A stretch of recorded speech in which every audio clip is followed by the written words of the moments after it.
Hello, everyone. Cody Brockmeyer here from the Mountain Region. While I did not spend much time introducing myself or our region in the survey purpose presentation, I wanted to take a little time to tell you about the Mountain Region. Our region covers Arizona, Colorado, Montana, New Mexico, Utah, and Wyoming. Our office covers the largest land mass of any region, and we are proud to serve the producers from the Canadian border up in the Big Sky country down to the Mexican border desert lands of Arizona and New Mexico. Some of our unique commodities include chilies, fruits, nuts, winter, spring, and durum wheat, pulse crops, and high mountain barley used to make high quality adult beverages. We also have some of the largest sheep and dairy operations in the nation and have several, if not most, of the commercial sheep feedlots in the country. While sheep, goats, and horses will be covered during this short presentation, please make sure to follow the instructions on the next few slides carefully. Sections I through J must be completed for every agricultural tract. In the event that the operator refuses or is inaccessible, please observe and note as much information as you can.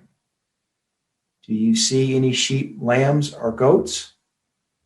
What kind do you see, and approximately how many? As I mentioned earlier, those comments are critical, as they may be our only opportunity to get an idea of how many sheep or goats are on an operation. Please note that operators could be contacted for future surveys, and any notes you can leave will be helpful.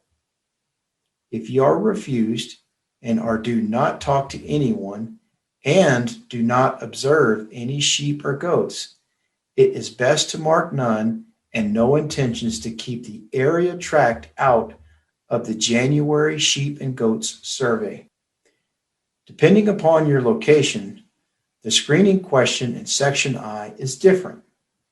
In eastern states, you are asking about the presence of sheep or lambs regardless of ownership on the total acres operated.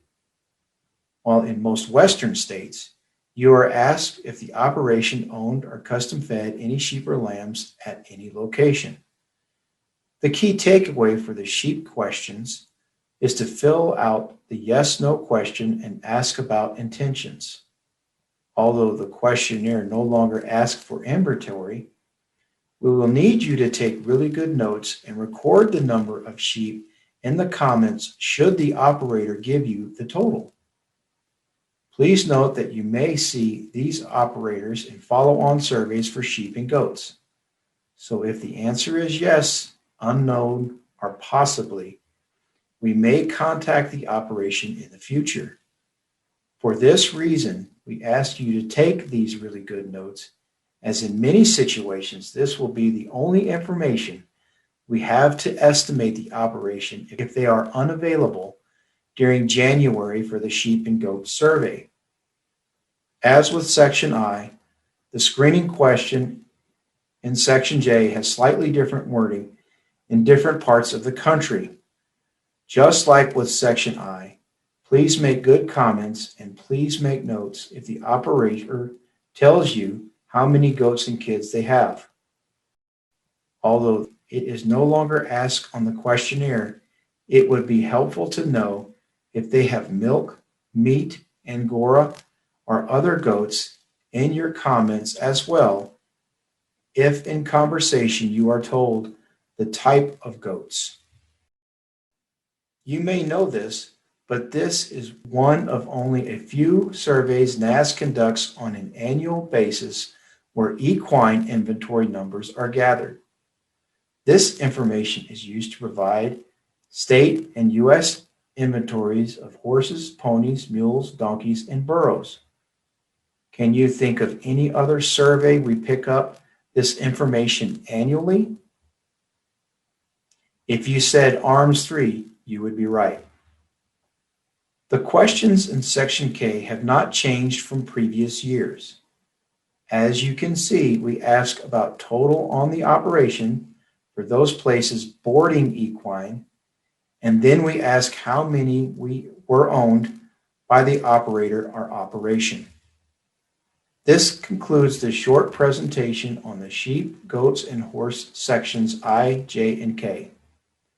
Thanks for taking the time, and please remember to make those comments on total sheep and goat inventory for us. Thanks and have a great day.